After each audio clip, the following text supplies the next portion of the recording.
Welcome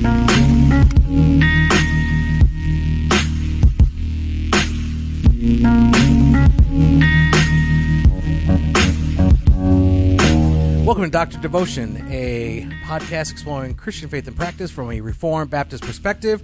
My name is Jimmy Fowler, elder candidate at Redeemer Fellowship.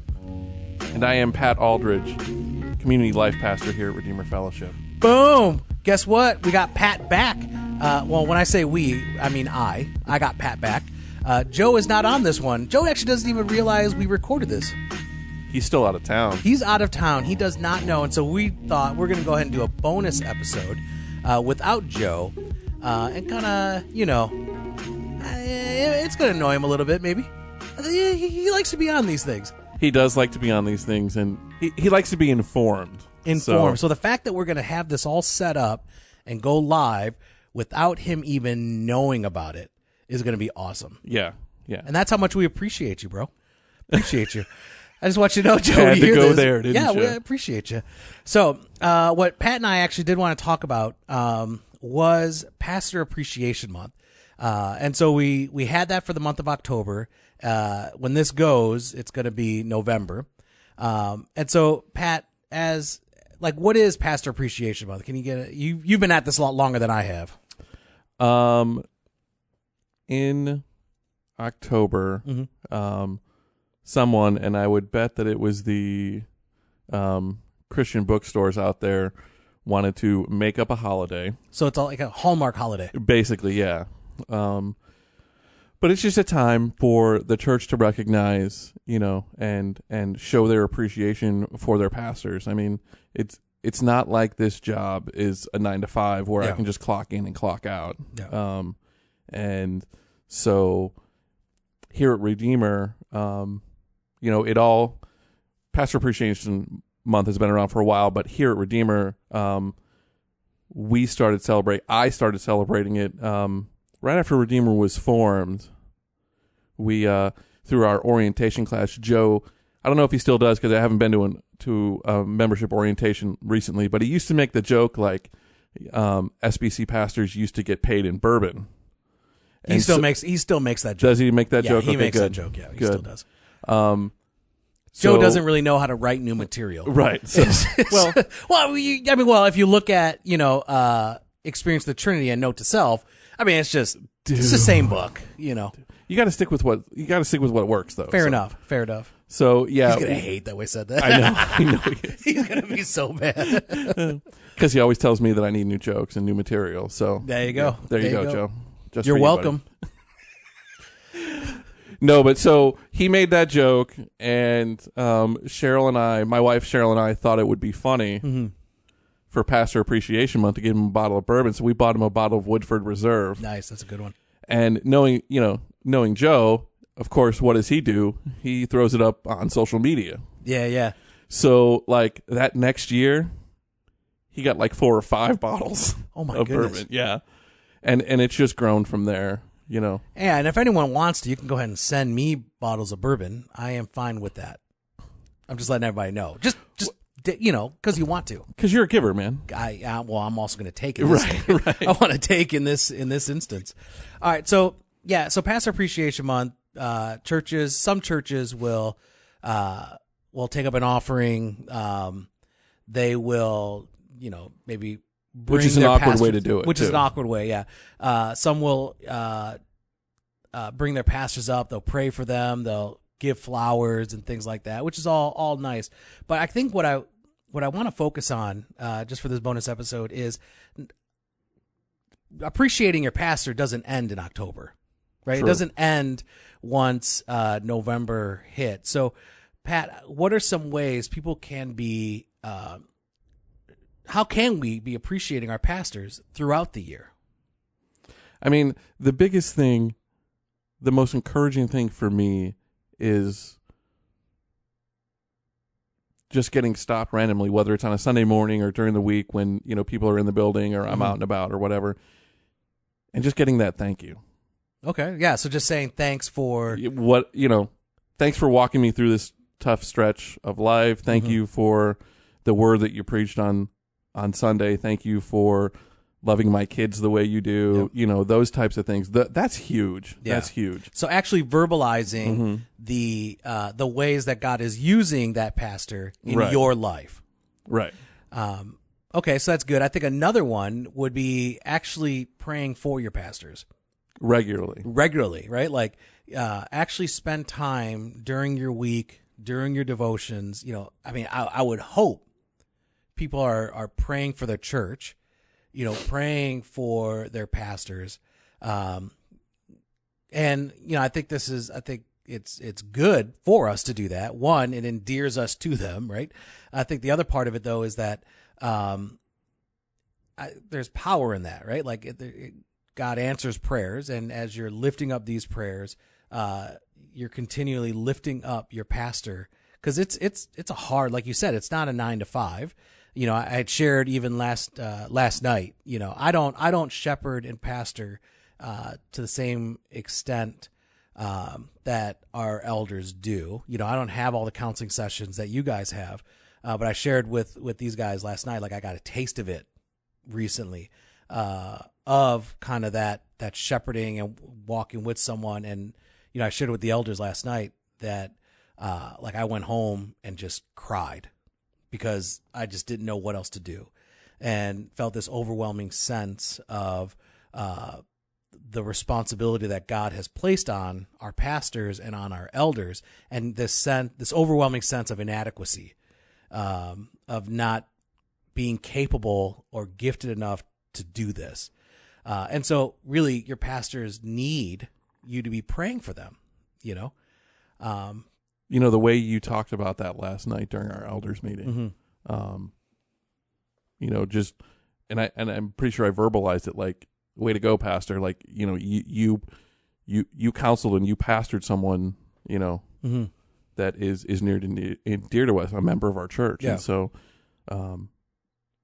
thank you for that. And thank you for following God's call, to do that. Yeah. And, it's something that is not done in our power, right? Like that's just it. It's in the power of God. And so yet again, that we need those prayers, be praying for your pastors. So, verbally, share with them. We said prayer, but I think what about serving? How could we serve our pastors? And I'm not talking about like, there's some weird, maybe weird churches. I don't know how to word it that way, where there's this like, where the pastor is up on a pedestal, everyone's carrying their bags, the pastor is the show. He's the big show. So I'm not supposed to carry Joe's bag? No. Why do you carry his bags? I told you not to carry his bags. I've said this whole time, you don't have to carry his bags. It's not in your job description. He says it's in my job description. It's not. I've seen your job description. I helped you with the job description. It's not there. But it's that one line that he adds to it where, assist the lead pastor in any way. Yeah. No. He, I thought it was weird that it was written in crayon. So. Yeah, well, that's the only way he could write, in backwards E's. Right. But yeah, I mean, how do we serve our pastors? I know one of the ways that the church as a whole serves me. Okay. Like, my day off is Friday. Mm-hmm. And unless it's like an extreme emergency, everybody hesitates to reach out and contact. Yeah. Because they know how much that day is needed. They understand and they protect it, And I've offered to do stuff on Friday and been told no. Exactly. Yep. Because I need a day off as well. That's right. And sometimes, there are times when ministry just doesn't allow for it, but those are few and far between. So protecting that, when I get together with members of the church, if we're out, at a restaurant or at a coffee shop or whatever, I feel like, okay, I'm going to at least pay my half of the bill or pick up the check. And very rarely do I get to do that. Mm-hmm. Very rarely, because they'll swipe it from me. They're like, no, this is my treat, Yeah. And that's cool. Yeah, exactly. That unexpected. And, I think you said it to me once, let me bless you. Yeah. Yeah. You Yeah. know? No, that's it. Right. And that, sometimes I don't think about it that way. Mm-hmm. I mean, I'm a guy. I just want to pay my own way and, That's right. Deal with it from there. So those are some, some practical ways, I guess. Yeah. So I like that, let the pastor have his day off, Mm-hmm. don't bother him, unless it's an emergency. Take your pastor out. I think we enjoy getting together with people. It's not, that's kind of what we do. But I think also, you could serve your pastor in a tangible way by, I would say, helping them have a date night. If they're married, and they have kids, especially, like, try to help in that, maybe watch their kids or offer to watch their kids, get them a gift card so they can go out for dinner or go watch a movie, but enable them to, be loving their families, to be loving their wife, that's a tangible way I think would be really helpful, to your pastor is helping them go out, help them go out and enjoy and relax. And in that same way, you're also serving his wife, right? Like you're serving his wife, cause she shares that's just it. That's the other part, honor her, bless her, take care of her as well. Because, the calling for the pastor is not just on him. She's got a calling as well. Her calling, is to support him, to care for him. But it's also to share him, like she is sharing her husband with the church, and let her, she wants to go out too, Right. she wants to go enjoy the night. Okay. So we said, verbally, verbalize your appreciation, pray for your pastor, serve in tangible ways. Is there anything else? Not that comes to mind right now. The one thing that is floating around in my mind, with October being Pastor Appreciation Month, we have the honor and privilege of serving in a great church who takes care of us very well, and we recognize that. And as much as it's awkward for Joe and I, to stand up front and just be appreciated like that. I think it's important for churches out there, and it doesn't matter your size and it doesn't matter your gift, but appreciate them somehow. Exactly. It doesn't have to be a big deal. That's right. You don't have to make it a big deal, but do something. Anything helps. Right. Anything. You're right. Cause we know people that have served in churches that have never once even recognized during Pastor Appreciation Month. That speaks volumes, right, to a pastor, right? So, find ways to, like I said, it could be small. It doesn't have to be this great grand thing like you mentioned, Pat. right. But yeah, find ways to appreciate. So verbalize it, pray for them, serve them, and just continue to love them. Yeah.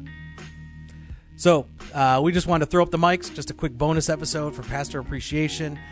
Show your love, to even appreciate, bro. And we'll be back every Monday and Thursday with regular podcast. Later.